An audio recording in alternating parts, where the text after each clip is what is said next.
Allez. Alors donc, sur cette partition, je vais m'intéresser cette fois-ci au rythme. Le rythme, alors pour rappel, la mesure est à 6/8. Donc, le 6 signifie donc qu'il y a 6 croches par mesure, et le petit 8 veut dire que l'unité de temps est la croche. Donc, si la croche est l'unité de temps, c'est elle qui vaut un temps, qui vaut un battement. Donc, si la croche vaut un battement, par déduction, la noire en fera 2. La noire pointée, 3.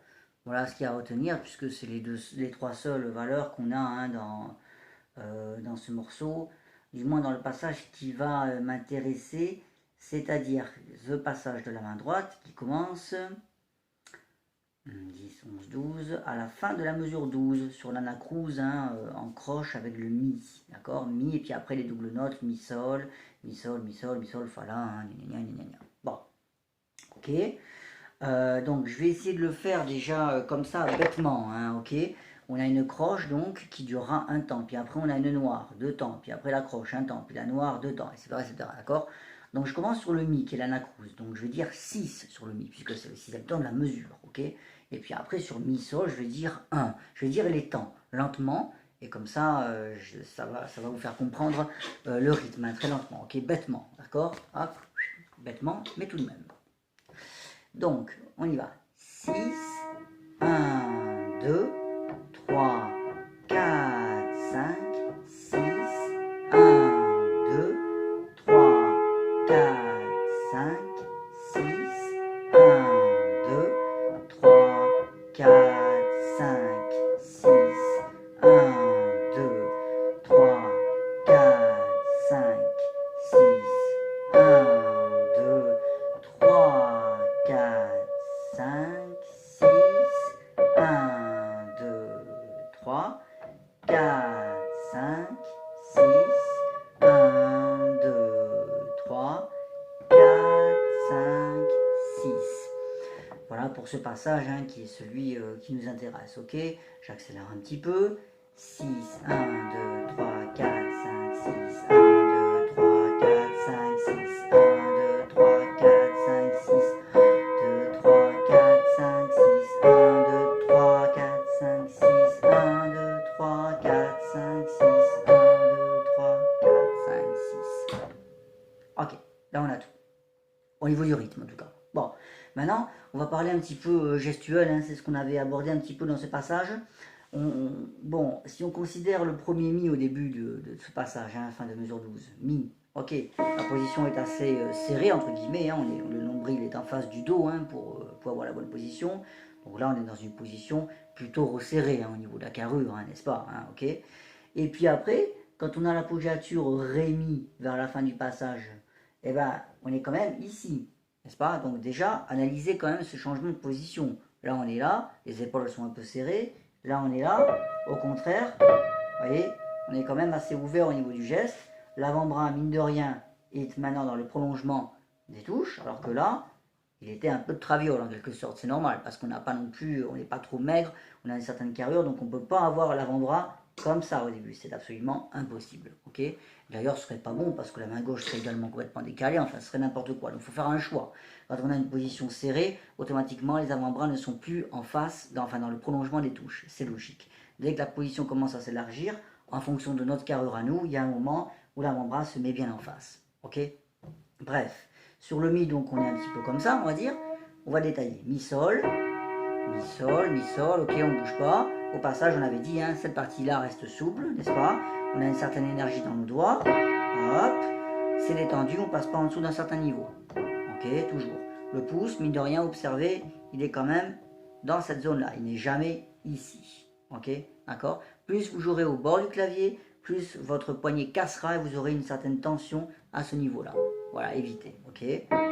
Bon, ok, jusque-là tout va bien. Voilà, petit déplacement. Hop, je le refais. Je suis comme ça, je vais comme ça. Il y a un tout petit déplacement. Il faut savoir l'analyser. Ok. Voilà, ok, sol-ci. Bon, léger aussi. Hop, très léger. Comme déplacement. Très léger, mais c'est avec des petites ficelles au fur et à mesure qu'on arrive à un grand déplacement. C'est toujours comme ça que ça fonctionne, ça s'analyse, ok? Sol, ok, mi, do, voilà, on se stabilise dans une certaine position. L'avant-bras est toujours un peu ouvert hein, par rapport au pouce. Il est plus dans l'alignement du cinquième doigt en quelque sorte et encore, il est encore un peu ouvert. Ok. Là, on ne bouge plus, on est tranquille. Souple. Ensuite, do, ré, c'est ce ré qui est l'élément déclencheur. Pourquoi? Parce qu'à partir de là, le pouce n'est plus dans cette zone-là. Plus tard, il jouera un la, le pouce. Plus tard, on n'y est pas encore. Mais du coup, on l'anticipe. On replie la main un peu comme ça. Et là, l'avant-bras devient quasiment dans le prolongement des touches. On est sur le ré. Do, ré, ça y est. Là, on est bien en face. Ça y est. On a atteint notre position quasi finale.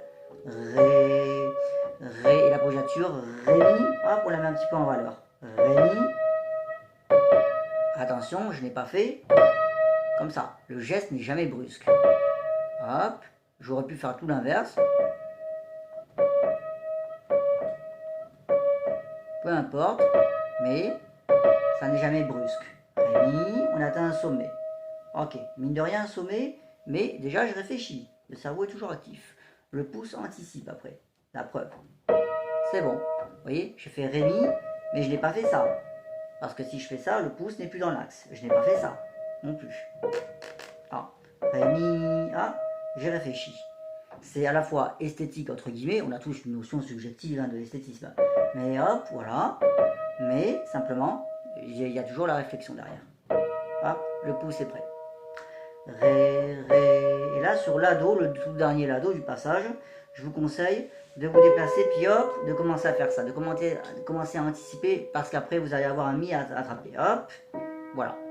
Donc, il y aura quand même, mine de rien, un grand déplacement. Donc, il est conseillé de ne pas trop rester comme ça quand vous avez le lado, n'est-ce pas? Hop, parce qu'après, on va avoir le mi, donc, quand même, on a un changement de position. Voilà. Voilà ce qu'on peut dire hein, pour cette main droite. Ok. Ça, c'était donc pour l'aspect rythmique et pour l'étude un petit peu de la gestuelle, hein, en quelque sorte. Hein, d'accord? Bon, d'accord. La main gauche. Allez, on y va. Bon, on essaie de la jouer tranquillement. Bon, je vais sauter un peu le début parce que c'est toujours la même chose. Allez, je vais en faire un ou deux. On va dire que je démarre donc... qu'est-ce que c'est? Mesure 7. Ouais, c'est ça, mesure 7. Do, sol, do, mi, do, si. D'accord? Ok, comme ça on en saute un peu. Hein. Alors comme on l'avait dit la dernière fois, hein, bien sûr, hein, souple, et cette rotation, hein, d'accord? Donc ça, je vous renvoie aux méthodes, hein, mais vous les connaissez maintenant, hein, d'accord? Hop, voyez, hop, si on décompose. Hop, voilà. Si on le fait très lentement, hein, vous voyez, chaque note a un rôle à jouer, et donc un placement. Hop, hop, et je m'amuse à le faire très lentement. Hop, je vais chercher, vous voyez, celui qui vous posait problème entre les deux touches noires, regardez, j'ai le cahier moi aussi. L'avant-bras est dans le prolongement des notes, le pouce est vraiment dans la touche noire, le 2, hop, se met entre les deux touches noires. Et ce que je vais essayer de vous expliquer la dernière fois, c'est que vous, votre poignet, quand vous faites ça, il est beaucoup trop comme ça. Et donc du coup, vous avez du mal à attraper. Le mien, étant donné qu'il est surélevé et que là, la tension est à ce niveau-là, précisément, le pouce est suffisamment solide pour pouvoir surélever la main et faire en sorte que le doigt passe parfaitement entre les deux touches noires. Voilà, voilà en fait hein, l'explication, hein, si vous voulez. Hop. Quand je suis dans cette position, je sens que ici, ça travaille automatiquement, mais la main de manière générale est détendue. Hop, voilà. Bon, ça c'était pour la petite explication hein, technique. Je rappelle donc aussi à un moment on a le fameux sol dièse, hein, ok, donc si, mi, sol. Ah, c'est ce que je disais, on va bien chercher bien haut celui-là. Hein. Si, mi, sol. Ok, pour cette main gauche, ce qui va être intéressant, c'est d'arriver à la jouer vraiment très régulièrement, avec un tempo bien régulier, pas trop vite, mais bien régulier.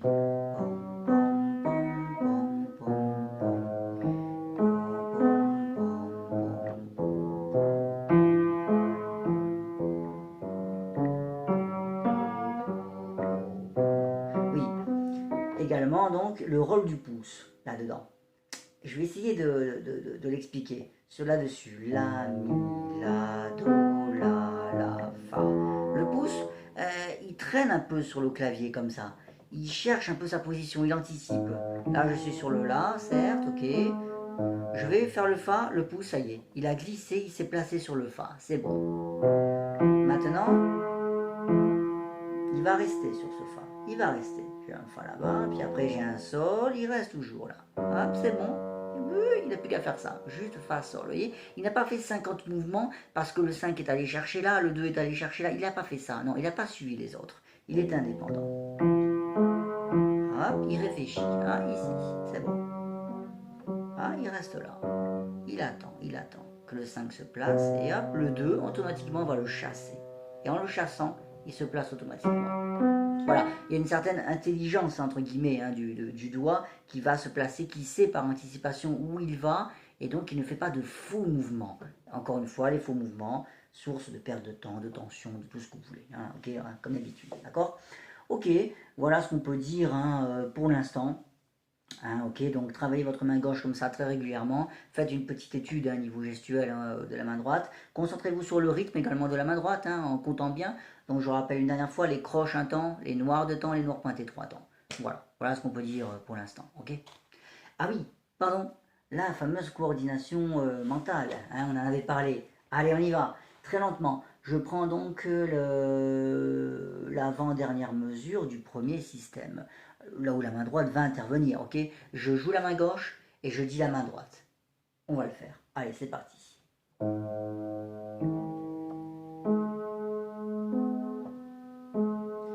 Mi, sol, sol, sol, sol, la, la,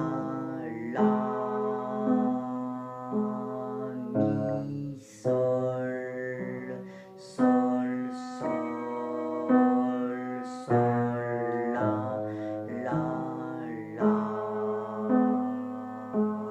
sol,